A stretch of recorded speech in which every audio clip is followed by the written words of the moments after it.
बलिया जगदीशपुर में स्थित शांति देवी नेत्रालय के डॉक्टर अभिषेक गुप्ता से नेत्र से संबंधित सारे सवालों का जवाब क्या कैसे मरीज अपने बीमारियों का निदान पा सकते हैं। इस प्रकार से सवाल है, इस बढ़ती जनसंख्या में आए दिन देखा जा रहा है कि छोटे बच्चों में नेत्र क्षमता कम हो रही है। इसका कारण क्या है, इसका रोकथाम भी। क्वेश्चन नंबर 2, मोतियाबिंद का कारण और रोकथाम क्या है।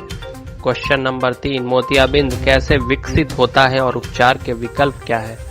क्वेश्चन नंबर 4, डायबिटिक रेटिनोपैथी क्या है और इसके लक्षण क्या है। क्वेश्चन नंबर 5, ग्लूकोमा क्या है और इसके क्या लक्षण है।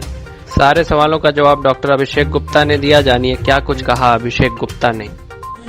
मैं डॉक्टर अभिषेक गुप्ता, शांति देवी नेत्रालय बलिया से। जो आपने प्रश्न किया उसका ये है कि जो छोटे बच्चे हैं जिनको चश्मे लग जा रहे कम उम्र में, उनका एक ही मेन कारण है कि या तो विटामिन ए की डिफिशियंसी हो रही है या फिर ज़्यादा से ज़्यादा उनको स्क्रीन टाइम दिया जा रहा है। स्क्रीन टाइम में आपका मोबाइल हो गया, आईपैड हो गया, टीवी हो गया, इन सब वजहों से उनकी नेत्र क्षमता कम होती जा रही है। इस चीज़ को आपको अवॉइड करना है, मोबाइल को एकदम दूर रखना है बच्चों से ज़्यादा जैसे ड्राइंग हो गया, किताबें हो गई, वो देना है। विटामिन ए के सब्स्टिट्यूट देना है, जैसे कि गाजर हो गया, टमाटर हो गया, ये सब चीज़ें देनी है। जितनी लाल चीज़ें होती हैं उनसे हम रोक सकते हैं। मोतियाबिंद का कारण क्या है सर और इसका रोकथाम क्या है सर।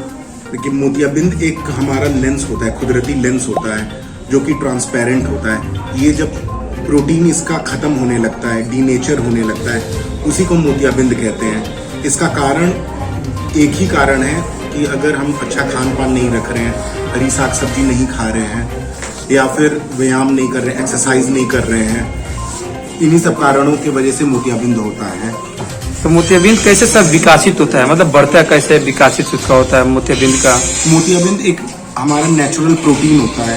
नेचुरल प्रोटीन जैसे अंडा नेचुरल होता है, अगर उसको आप हीट करो तो नेचर उसका प्रोटीन का चेंज होता चला जाता है। ऐसे ही सेम हमारे मोतियाबिंद में होता है। मोतियाबिंद अगर किसी कारण की वजह से हो गया, या तो चोट लगना हो गया, या ग्लूकोमा हो गया, या फिर उम्र के हिसाब से हो गया, उन कारणों की वजह से अगर एक बार मोतियाबिंद बनने लगा तो वो रेगुलर फिर आगे बढ़ता चला जाता है, अगर उसे रोका ना जाए तो। सर चौथा क्वेश्चन है, डायबिटिक रेटिनोपैथी क्या है और इसका कारण क्या है। देखिए, डायबिटिक रेटिनोपैथी एक डिजीज है रेटिना की, जो कि डायबिटिक की वजह से होती है। जिनको डायबिटिक होता है उसमें होता क्या है कि जो हमारा रेटिना होता है उसके सरफेस पे छोटी छोटी न्यू वेसल्स, नसें बनने लगती हैं जो कि लीक करती हैं, ब्लीडिंग कॉज करती हैं, जिसकी वजह से एकाएक धुंधलापन होता है मरीज को। उसके साथ साथ सडन लॉस ऑफ विजन के साथ साथ उसमें दर्द नहीं होता है, सिर्फ पेशेंट बोलता है कि हमें धुंधला दिख रहा है, और ये चीज़ बढ़ता चला जाता है अगर इसे रोका ना जाए तो। ये सब लास्ट क्वेश्चन है, ग्लूकोमा क्या है और इसके कारण और लक्षण क्या होते हैं सर। देखिए, ग्लूकोमा को हम लोग सिंपल टर्म में कहें तो काला मोतियाबिंद होता है। काला मोतियाबिंद एक ऐसी बीमारी है जो कि मोतियाबिंद से हटके है। उसमें हमारा आईओपी, इंट्रा ऑकुलर प्रेशर आँख का बढ़ता है। उसके साथ साथ रेटिना में चेंजेस आते हैं।